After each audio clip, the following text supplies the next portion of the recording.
Namaste, divine beings. Master your destiny, transforming fate, utilizing yogic insights. We are all the sum total of our past. What we will be determines on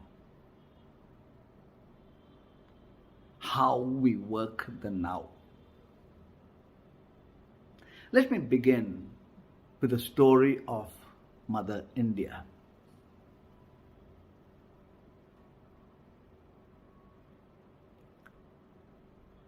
The colonial rule over India was brutal. Economically, it was totally damaging. Near the entire cost of World War I was dumped onto India. And nearly the entire cost of World War II was also dumped onto India. There was a ruthlessness that was totally organized and professional.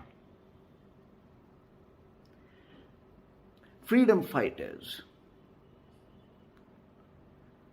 like Nandhiji Subhash Chandra Bose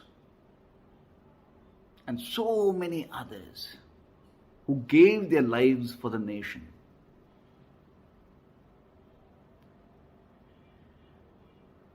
did what they could possibly do to want freedom for Mother India. But the British had built up their warlike apparatus of governance, ruthless in punishment. So when Mahatma Gandhi came to India, initially from South Africa, he thought humans are humans after all. But when he came to India, he realized that was not true. And then came the Jallianwala Bagh massacre, when a group of innocent, non-violent gathering of over thousands of beings were simply gunned down and killed. So all of this violence and exploitation and destruction of India did produce a reaction that was violent. But the colonial British had years of experience in dealing with colonies and dealing with such exploitation. So they clamped down so heavily. There was a time in Mahatma Gandhi's story that he was at the verge of giving up, wondering what next to do. Hope was completely wiped out because of the ruthlessness in the way in which any revolt, rebellion, dissent was dealt with. So for over 15 years, Gandhiji was in political wilderness until one day, as he describes in his book, one day he had a prophetic vision,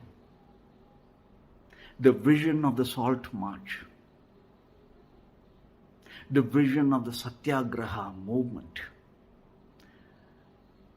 And this vision was the awakening of the spiritual India. So, when Mahatma Gandhi announced the Salt March, people from all over India recognized the consciousness behind the movement as non-violence, as a way to protest, as a way for each of us to come together. And all of India woke up. Beings like my grandfather, P. Ayyanadar, were industrialists. And in those days, without the backing of the British, being an industrialist was very difficult. So all the major business houses today that came from the wealth built before independence were all the favorites of the British, mostly. But some businessmen, like my grandfather, decided to join the revolt. The reason was because Satyagraha movement was conscious. Everyone recognized it. So all of India galvanized into action. And all over India, there was a protest to symbolically make the salt, challenging the British Empire. The freedom movement that was sleeping now woke up. And from here on, from this point on, freedom was inevitable because the spiritual India woke up. Now, just after the World War II ended, Britain was now even stronger than before, with its war apparatus all set and ready to take over every colony and go back to its colonial ways. But thanks to the non-violent movement of Mahatma Gandhi, it gained press. It gained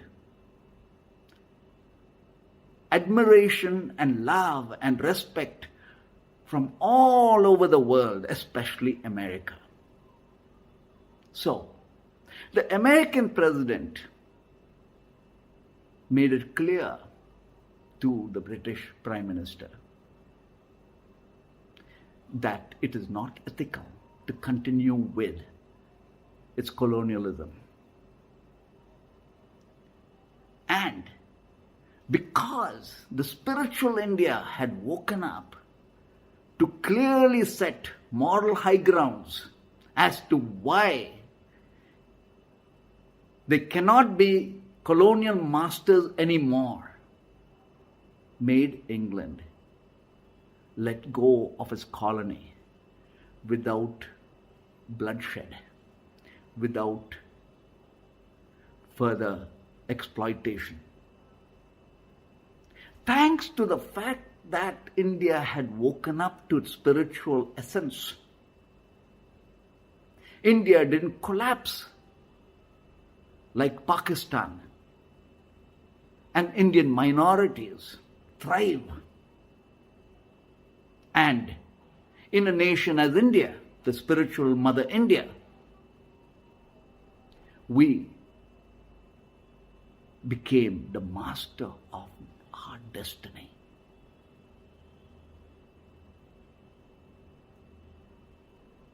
Coming back to relating this to ourselves, let's determine what fate is and what brings us to fate.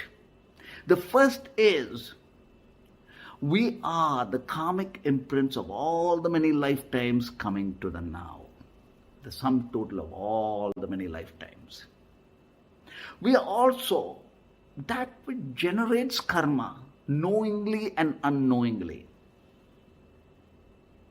A friend of mine who is a vegan, a yoga studio owner,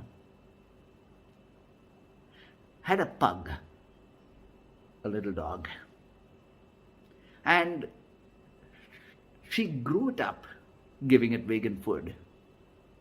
And one day, that dog went sniffing through the garbage while on a walk and ate meat. And thereafter, refused to eat until she actually had to feed it meat. So the question is, was there karma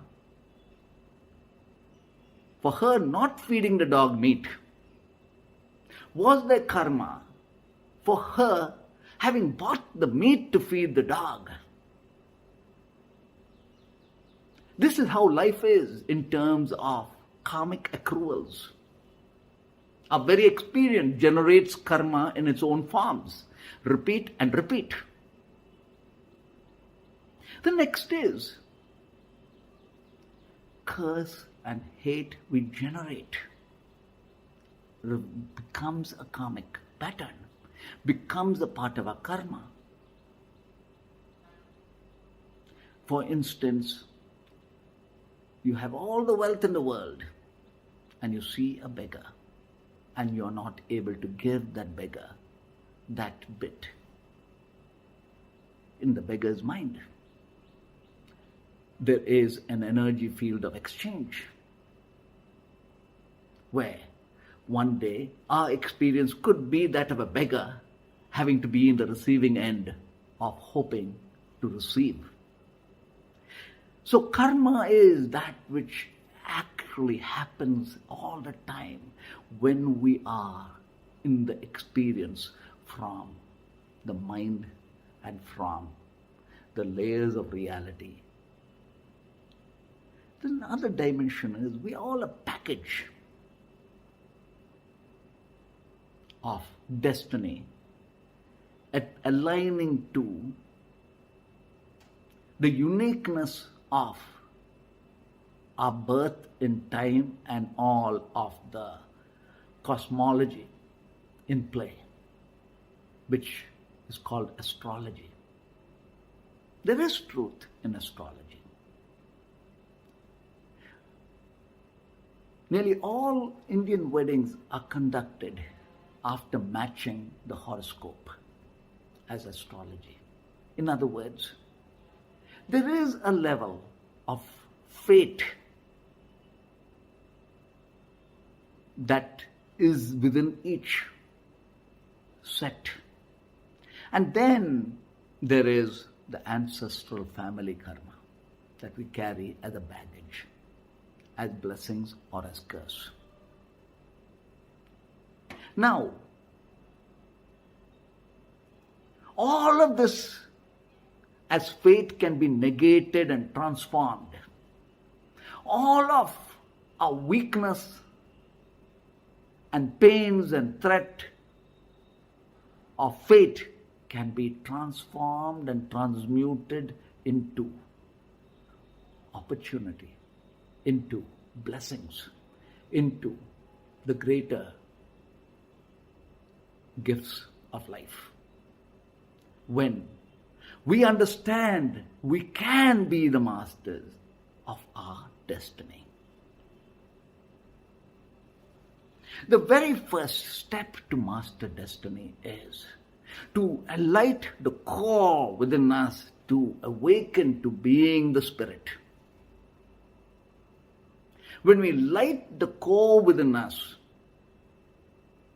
our journey has begun, and now we are able to meditate. To meditate really means to be the spirit having the human experience, to be beyond the mind, to be beyond the limits of our karmic imprints. The moment we are the spirit,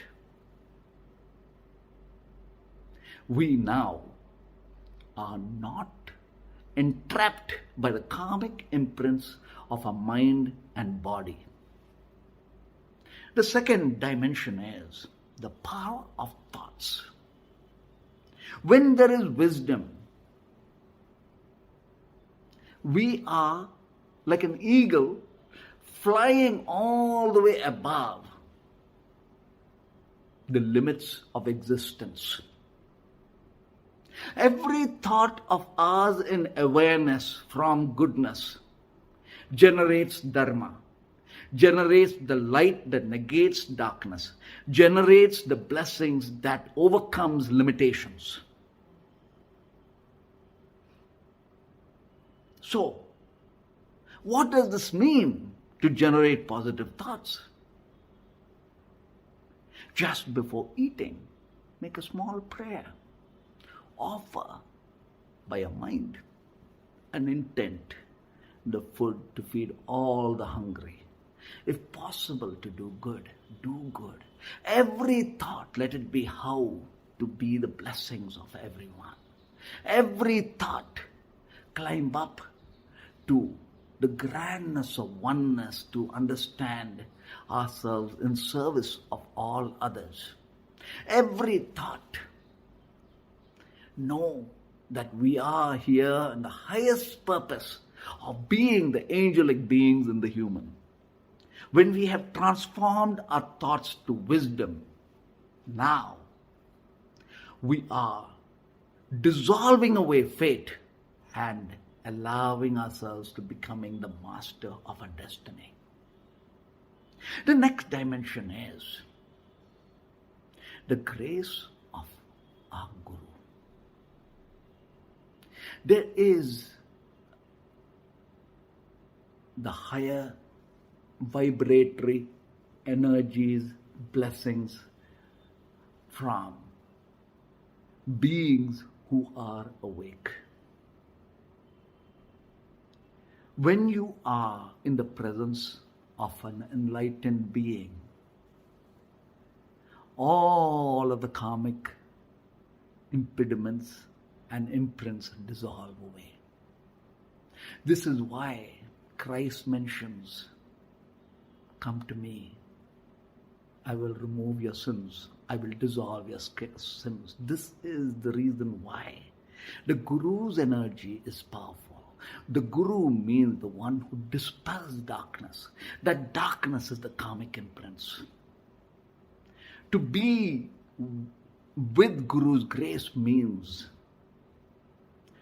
hundreds of thousands of lifetimes are dissolved away in the light of the vibrancies of the Guru who lights the lamp, the core within each of us. The Guru's grace awakens us to being a true self that is compassionate, empathetic, kind. All the goodness comes from awakening to a higher self, and that is the Guru's grace, to awaken to being a higher self, to awaken to understand ourselves as on the path of liberation, the path of liberating ourselves to being the vast, immense being that we inherently, intently are. The primordial light that we are is woken up by the Guru's grace. And in the moment, that fate that was waiting for us has dissolved away. Now, having woken up and being in the grace with our inner fire awake, we are now in the vortex of light, the vortex of source unions. And in the vortex of the source union, only goodness can happen. Whenever darkness in any form comes, in the form of our past karma, in the form of collective karma, in the form of ancestral karma, it all dissolves into our light. The power of higher vibrancies always dissolves the lower frequencies and lower vibrations. Light dissolves darkness. This is the whirling, vibrant pillar of light, the vortex of light that negates our limitations, our karmic patterns. And now, every moment of ours, we are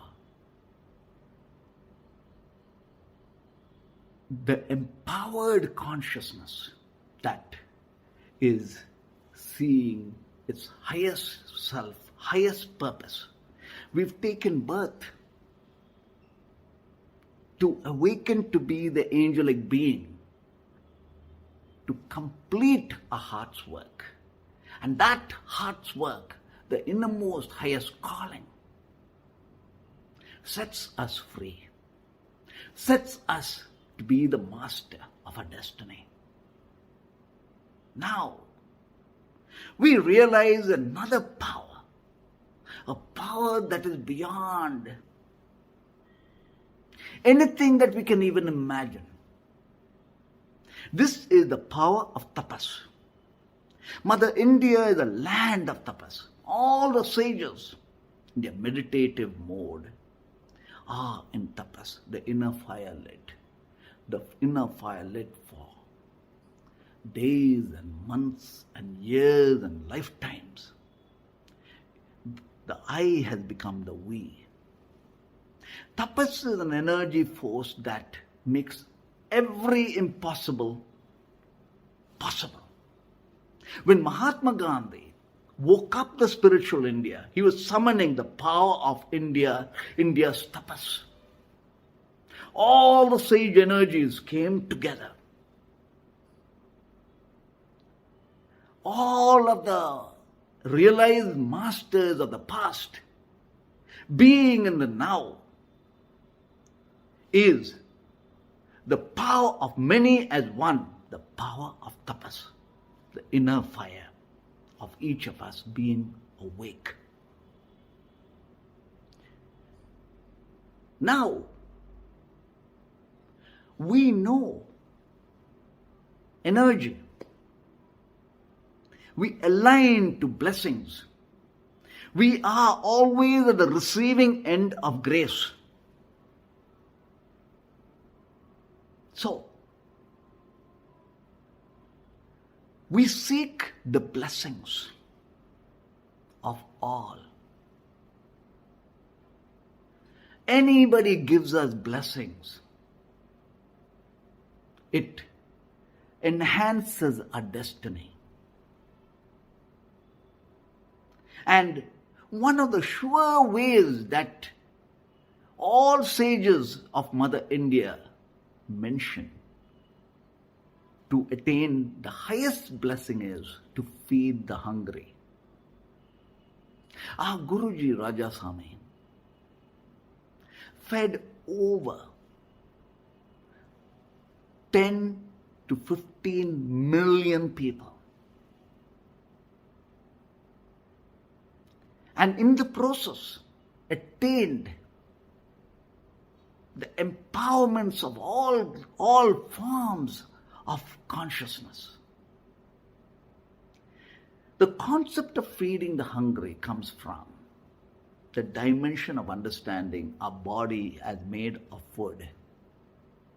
And the body is also a package of karma. So when we feed the hungry, we are erasing our own body karma, our own karma of existence. So all sages would say, feed the hungry.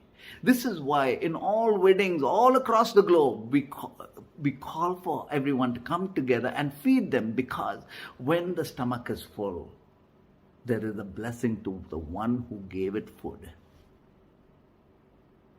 So, receiving the blessings of all simply by being a good person is powerful.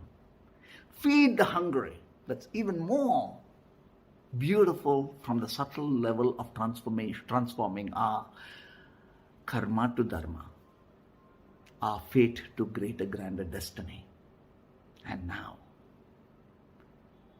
to wake up to a highest purpose. This is dharma. We are all a upon awakening, the being of Dharma. Dharma is the innately instilled highest purpose within each and every one of us have that.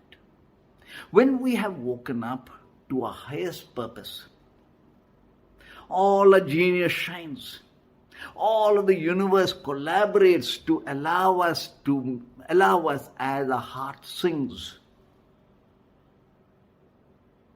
Our vibratory energies is blessings to all. As in realities, in goodness, as in subtleness, enhanced consciousness. So, divine beings, let's go back into summarizing all that we could do to transform our fate to the grandness of destiny that we are the masters of. The first, light the inner lamp, awaken the core, set the journey within, be on the spiritual path. Know this path to be true when experiencing states of joy, that we set discipline to having more of states of joy, set discipline to being more of bliss, and awaken to being the spirit. Watch each thought in mindfulness. Determine the quality of thought. Every thought produces karma or dharma, and we can choose what we want. We can choose to be happy. We can choose to be good. We can choose to create our destiny.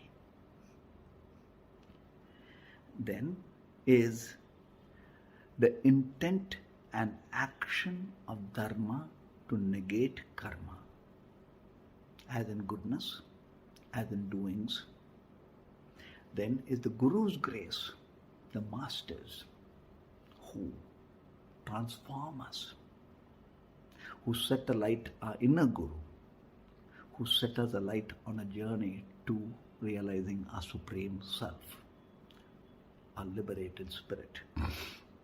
And then is to be the vortex of light at all times. Allow ourselves this joy and bliss and ecstasy of source unions, and tapping into the power of tapas, the innermost fire, transforming the limited I to the we of all the spirit, of all the realized masters, being the intent. And then receiving the blessings of all we encounter, every human we encounter blessing us. And then understanding Anna Dharmam, feeding the hungry, feeding others, as a more specific way of transforming the subtle energies of fate to destiny. And then is a life of purpose, that is dharma. So, divine beings, as master of our destiny, let's uplift all of humanity, enhancing consciousness of each in oneness, in grace of being. Om Namah Shivaya. Om. Grateful for the moments we shared together. To learn more or to connect with Nandhiji, email us awake@nandhi.com, NANDHI.com, or visit our website nandhiji.com, NANDHIJI.com. in grace, in blessings as one. Om Namah Shivaya.